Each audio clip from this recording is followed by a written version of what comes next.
नमस्कार सत्य वंदे मातरम, जय श्री राम, जय हिंद, जय भारत। आज बात करेंगे बाबा साहब भीमराव अंबेडकर जी की।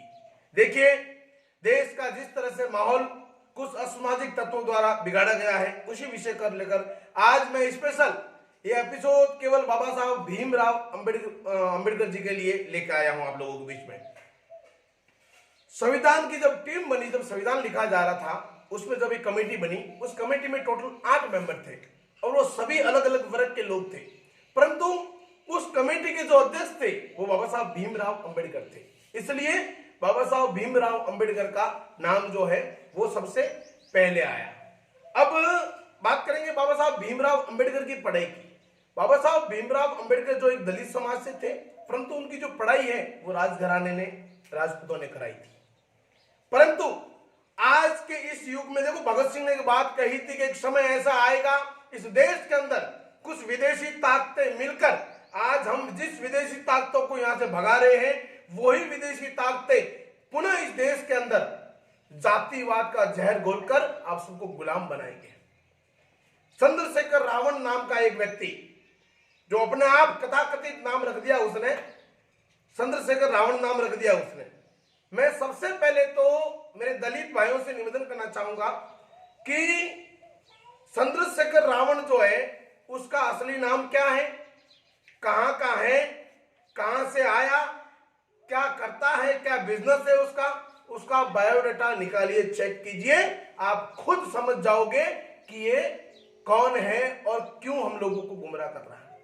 देखिए, जिस तरह से देश के अंदर माहौल खराब करके हमारे मारवाड़ की भूमि, राजस्थान की भूमि सहित सभी क्षेत्रों में जातिवाद का जहर बोलकर ये माहौल खराब कर रहा है, लोगों को अंदर डलवा रहा है। कई दलित भाई आज जेल में चढ़ रहे हैं उसकी वजह से। तो ऐसे कई लोगों की जिंदगी खराब उसके ये भड़काऊ बयानों से, उसकी हरकतों से हुई है। मैं आप सभी से निवेदन करना चाहूंगा कि एक बात जरा सोचिए कि हम लोग सदियों से यहां पर बैठे हैं, हजारों वर्षों से यहां पर बैठे हैं। हमारा कहने का मतलब कभी किसी के साथ में कोई कहते कोई मनमुटाव, भेदभाव, जातिवाद नाम की चीज न थी, न भूतो न भविष्य। परंतु ये लोग जब भी, देखिए बहुत बड़ा विषय बताने जा रहा हूं मैं आपको, आप नोट कीजिए और उसकी लिस्ट निकालिए, आप उसकी लिस्ट निकालिए कानून से, आपको पता चल जाएगा कि मेरी बात में, मेरी तथ्यों में अगर एक भी पॉइंट गलत निकले तो आप जैसा बोलोगे वैसा करने के लिए आपका भाई एसएस टाइगर राजपुरी तैयार है। झारखंड, बिहार, तमिलनाडु, वेस्ट बंगाल, केरल सहित अनेकों प्रांतों में, छत्तीसगढ़ जैसे अनेकों प्रांतों में आए दिन घटनाएं होती हैं दलितों के साथ में, मुसलमानों द्वारा दलितों के साथ में कई अत्याचार सामने आए, कई मासूम बच्चों के बलात्कार के मामले सामने आए, कई लूट के मामले सामने आए, कई हत्याओं के मामले सामने आए। परंतु मजाल है इस रावण की, मेरा चैलेंज है रावण से कि तू अगर रियल में दलितों का मसीहा बन के घूम रहा है ना, तो जाके एक बार केरल में जाके दिखा। मजाल है इनकी कि एक बार जाके केरल में कोई आंदोलन करके बता दे, केरल में धरना देके बता दे उन मुसलमानों के खिलाफ में जो दलितों के ऊपर अत्याचार कर रहे हैं। वेस्ट बंगाल में जाकर करके दिखा दे, मजाल है इसकी नहीं। जहां कहीं भी बात केवल और केवल हिंदू की आएगी ना, भले वो राजस्थान हो, भले वो गुजरात हो, भले वो उत्तर प्रदेश हो, जहां भी हिंदू की बात आएगी वहां पर ये लोग जो है उठाए गिरे जो है वो आ जाते हैं और अनेकों मुद्दे बनाते हैं। ये उनकी डिक्शनरी में है, अनेकों मुद्दे बनाते हैं। कभी मूछ का बना दिया, कभी पूंछ का बना दिया, कभी मटके का बना दिया। अरे तो मूछ रखो, पूंछ रखो, कुछ भी रखो, हमें कोई आपत्ति नहीं है, ना आपत्ति थी। परंतु ये दलितों को भड़काना, गुमराह करना और उसके नाम पर मैं आपको बता दूं, ये सारे के सारा काम करने के लिए भारी मात्रा में इसको विदेशी फंड मिल रहा है। आप लोगों का इस्तेमाल कर रहे हैं, मैं दलित भाइयों से कहना चाह रहा हूं, आप लोगों का इस्तेमाल कर रहा है ये, और भारी मात्रा में आप इसकी कुंडली निकालोगे तो सब समझ में आ जाएगा। इसको कुल मिलाकर राजनीति में आना है, चुनाव लड़ना है और एमएलए एमपी बनकर अपनी जिंदगी जीना, उसके बाद कोई मतलब नहीं, खाली कुछ होगा कुछ, जहां हिंदू हिंदू की बात आएगी वहां पर मीडिया के सामने आके कुछ बकवास कर लेगा, उसके बाद में कुछ नहीं। ठीक है, अब वो चुप गया। जब ये मटकी वाला जो सुराना कांड है, मटकी वाला कांड है, उजागर हो गया, हकीकत सामने आ गई, मीडिया वालों ने, प्रेस वालों ने, पुलिस वालों ने, सबने बता दिया कि मटकी थी नहीं।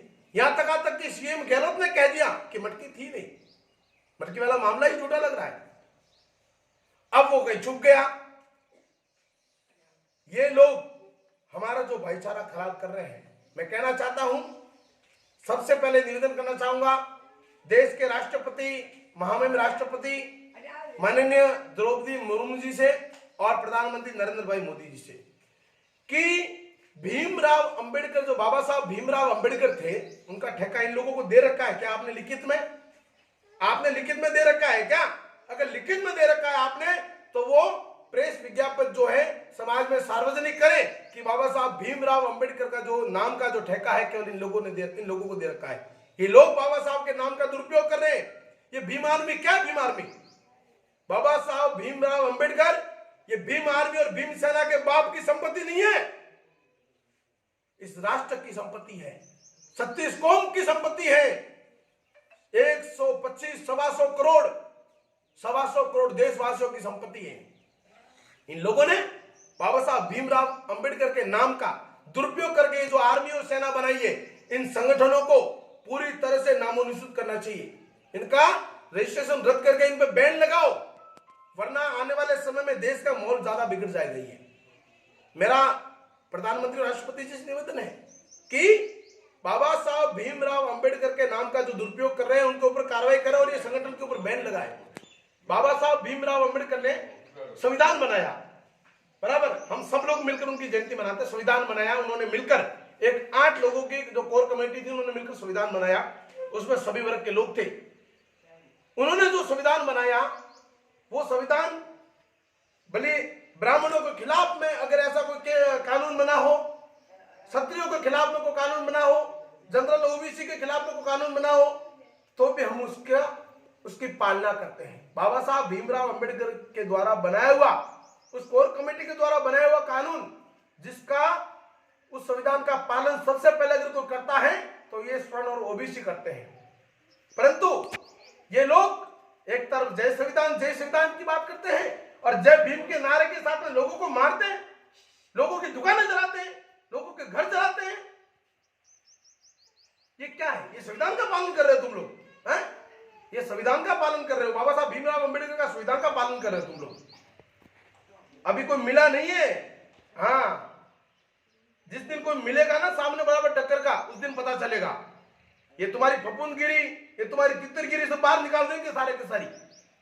ये तुम्हारी जो गंदी राजनीति है, इसको बंद कर देना, वरना अब ये जालोर के आंदोलन से देश को पता चल गया है, सुराना की मटकी कांड से पूरे देश को पता चल गया है कि इन लोगों के ये जो गंदी हरकतें हैं वो सामने आ गई है।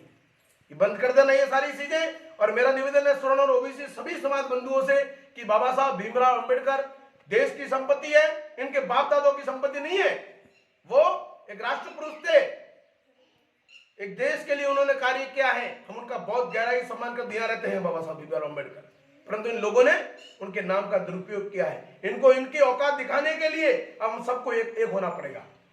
दलितों से निवेदन है विशेष तौर पे, और जहां जहां भी लोग हैं उनसे सभी से मेरा निवेदन है, जो भी ये देख रहे हैं, कि जहां कहीं भी बाबा साहब भीमराव अंबेडकर का अगर कहीं नाम का दुरुपयोग हो रहा है, तुरंत उसके ऊपर कानूनी कार्रवाई। पुलिस वालों से निवेदन है, भाई वर्दी वाले क्या कर रहे हैं, वर्दी वाले क्या कर रहे हैं भाई, क्यों नहीं कानूनी कार्रवाई कर रहे हैं उनके ऊपर? हैं, यहाँ पर आकर एक तितर का बाल आकर यहाँ पर तुम्हारे जालोर जिले में सियावट में आके पुलिस वालों को डंडा दिखा के जाता है, और आप उनको सरसर कह रहे हो। क्यों भाई? वो कोई प्रधानमंत्री है, राष्ट्रपति है वो? हैं, 2 कौड़ी का उसकी कुंडली निकालो, पता चल जाएगा कौन है, कहां से आया, किधर का है, किधर नहीं, पता नहीं। अरे इनका डोजर, मोदी जी कह रहे हैं डोजर, तो पहले इनका डोजर बनाओ ताकि देश का माहौल खराब ना करे। जहां दिखे, पुलिस वालों से निवेदन है कि जहां दिखे उनकी खातिरदारी करो, बढ़िया स्टेशन में ले जाकर। और मैं पूरे देशवासियों से निवेदन करना चाहूंगा कि भीमराव अंबेडकर वे भी वही व्यक्ति थे जैसे एक लड़ाई मेरे आदर्श और मेरे गुरु जो हमेशा मेरे सीने में और शरीर पे रहते हैं, चंद्रशेखर आजाद क्रांतिकारी, मंगल पांडे, सरदार भगत सिंह, नेताजी सुभाष चंद्र बोस, वीर सावरकर, महाराणा प्रताप, झांसी की रानी, छत्रपति शिवाजी, इन लोगों ने इस आजादी की लड़ाई में मुगलों के खिलाफ में, आतंकवादियों के खिलाफ में, आक्रांतों के खिलाफ में जो लड़ाई लड़ी, ठीक उसी तरह बाबा साहब भीमराव अम्बेडकर को पढ़ा लिखा कर जब राजघरानों ने कानूनी लड़ाई लड़ने के लिए तैयार किया, संविधान लिखवाया उनसे, तो वो भी एक देश की लड़ाई में शामिल थे। वो हमारे आदरणीय हैं, आदर्श हैं और आदर्श रहेंगे। परंतु ये जो चंद्रशेखर रावण है, किस जाति का है भाई, किस जाति का है? इसकी जाति का डोजेट निकालो, पता चल जाएगा। तो ऐसे लोगों पर कार्रवाई होनी चाहिए। इसी के साथ अपनी वाणी को विराम देता हूं। जय हिंद, जय भारत, इंकलाब जिंदाबाद।